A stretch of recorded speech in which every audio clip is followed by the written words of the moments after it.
유대 기독교 전통에서 자란 사람들은 우리가 유일무이하게 신성하다고 들었던 신에게 한때 아내가 있었다는 사실에 놀랄 것입니다. 하나님의 아내로 알려진 아세라는 오늘날 시리아 북부의 항구 도시 우가릿에서 발견된 서령문자 보물창고에서 최고의 신 엘의 아내로 등장했습니다. 아브라함이 이스라엘로 알려진 지역으로 이주하기 전 수백 년 동안 아세라는 메소포타미아 문명의 대지의 어머니이자 다산의 여신인 아티라스로 숭배되었습니다.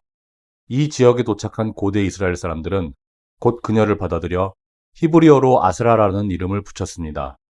1928년 우가릿 지역 발굴로 수천 년 동안 설 자리를 잃었던 아세라 여신이 다시금 역사와 신화의 타임라인 위에 등장했습니다.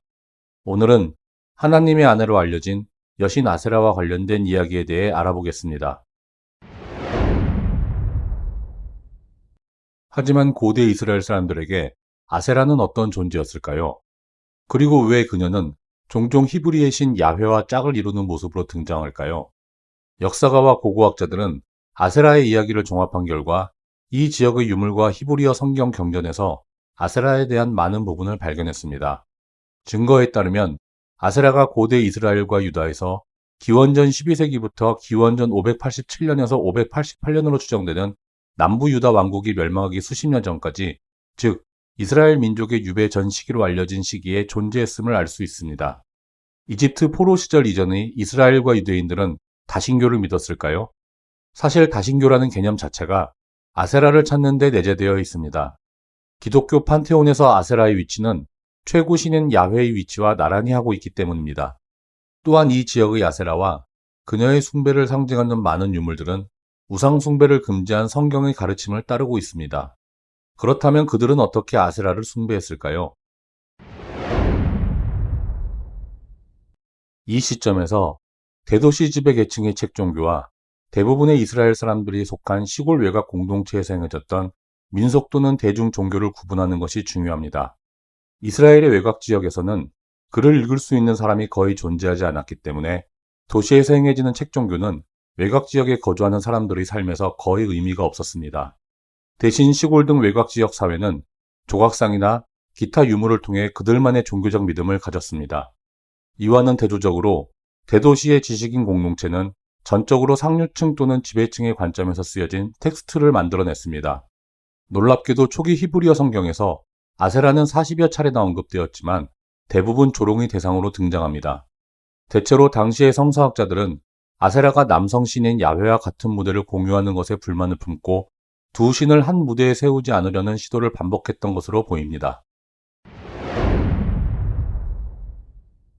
지배 엘리트들이 아세라와 야훼의 결혼을 막으려 했던 만큼 이 지역의 여러 발굴 유적지에서 정기적으로 발견되는 고대 축복문에서 두 사람의 결합은 굳건한 것으로 보입니다. 고고학적 발굴을 통해 밝혀진 비문의 내용은 다음과 같습니다. 내가 야훼와 그의 아세라로 너를 축복했다. 푼틸렛 아주르드에 위치한 이스라엘의 고대 여관인 케로벤 세라이에서 기원전 8세기에서 9세기에 만들어진 것으로 추정되는 이 조각이 발견되었을 뿐만 아니라 사마리아, 예루살렘, 테만, 성경에 나오는 유다 왕국의 고대 매장지인 키르벳 엘콤의 기원전 750년으로 추정되는 유적지 등 야훼의 성지로 추정되는 여러 곳에서 동일한 문구가 발견되었습니다. 사실 야훼와 그의 아세라라는 구절은 히브리어 성경 자체에 등장할 정도로 매우 일상적인 표현이었습니다. 이 비밀스러운 축복은 아직 아세라의 영향력이 완전히 종속되지 않았던 신명기 33장 2절과 3절의 초기 번역본에도 나와 있습니다. 찬송가 전문은 다음과 같습니다. 여호와께서 시내산에서 오셔서 빛나시니 그의 오른편에 자기 아세라를 두셨네. 그러나 책 종교가 굳어지면서 아세라는 경전에서 점점 더 소외되어 아세라 또는 아세림으로 알려진 양식화된 나무 또는 나무기둥 형태의 숭배 대상으로 축소되었습니다. 나무는 건조한 지역에서 생명과 영양의 상징으로 숭배되었기 때문에 아세라 및 그녀의 숭배와 연관되었습니다. 많은 학자들은 에덴 동산의 비유에서 아세라의 나무가 그 역할을 했다고 믿습니다. 당시 지배 엘리트들은 인류의 타락 이야기를 아세라와 분명히 연관된 나무에 통합하여 여신 숭배에 반대하는 선전을 펼쳤습니다. 공식 종교에서는 아세라의 영향력이 제한되었지만 민간 지역에서는 아세라의 존재가 크게 드러났으며 대부분 이 지역에서 많이 생산되는 인형의 형태로 나타났습니다.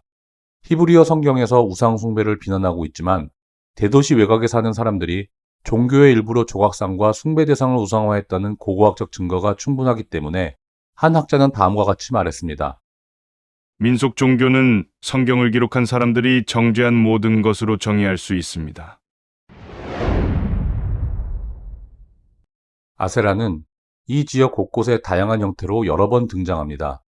하지만 그중 가장 많은 것은 기원전 10세기부터 7세기까지 유행했던 기둥 조각상입니다. 히브리어 성경에서 아세라의 형상이라는 용어가 자주 사용되며 성경의 저자들이 염두에 둔 것이 바로 이 기둥 조각상인 것으로 추정됩니다. 가슴이 과장되어 있고 양손으로 받치고 있기 때문에 어머니 여신의 양육적인 측면을 상징하는 것으로 여겨집니다. 주로 개인 가정에서 발견된 기둥 조각상은 또한 가정적인 성격을 암시합니다. 고난과 가뭄에 시달리던 이스라엘과 유대인들은 풍요로움과 연관된 아세라 여신에게 다산에 대한 축복을 염원했을 것입니다. 이 지역에서 아세라로 확인된 유물이 방대하게 발견되었지만 퍼즐에서 빠진 조각이 여전히 남아 있습니다. 현재 많은 학자들이 주장하는 것처럼 과연 아세라는 야훼의 아내였을까요? 그녀의 숭배는 민간 종교에만 국한된 것일까요? 아니면 히브리 성경이 책 종교에도 영향을 미쳤을까요? 사실 2000년 가까이 묻혀있던 여신을 발굴하는 데는 분명한 어려움이 있습니다.